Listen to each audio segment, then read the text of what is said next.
প্রেগনেন্সির এই সময়টাতে অতিরিক্ত ঘষা মাজা একদমই ভালো লাগে না। আবার দেখা গেছে নাইট ক্রিমও তো অ্যাপ্লাই করতে পারবো না। এখন যদি কোনো কিছুই না ইউজ করি বা একদমই স্কিন কেয়ারটা ছেড়ে দেই, তাহলে তো স্কিনটাও ভালো থাকবে না, তাই না?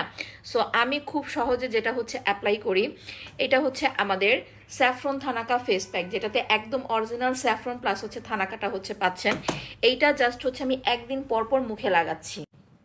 একদম ঘাড় গলা মুখ সহ ফুল স্যাফরন থানাকা ইউজ করছি। জাস্ট দেখেন। এরপর প্যাকটা দিয়ে আমি শুয়ে থাকি, ঘুমায় থাকি, গলায় একদম ফুল মুখে ইউজ করে জাস্ট 30 মিনিট রেখে দিই।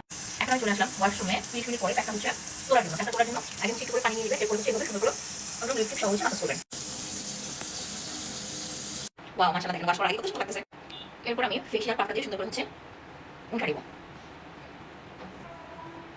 ওয়াও, মাশাআল্লাহ, জাস্ট সি মাই স্কিন, ঘাড় গলা, ওয়াও ওয়াও।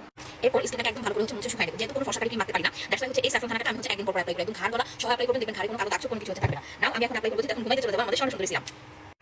এই কারণে নাকি মতো চাপাই স্কিনটাকে অনেক বেশি ফর্সা লাগবে, একদম নিয়ম চকচকে কাছে লুক দিবে। দেখেন, ওয়াও, মাশাআল্লাহ, চোখের মধ্যে সুন্দর হবে একদম ফুল স্কিনে। কপালে সুন্দর মতো ফ্যান নিচে বসে থাকবেন। স্কিনে এটা 10 মিনিট শুকানোর পরে সুন্দর করে ঘুমায় যাবেন। আমার মতো যারা প্রেগনেন্ট আছেন, প্রেগনেন্সিতে কোনো কিছু মাখতে পারেন না বা স্কিনটা ডে বাই ডে নষ্ট হয়ে যাচ্ছে, তারা জাস্ট আমাদের এই 3টা প্রোডাক্ট ইউজ করবেন। এই প্যাকটা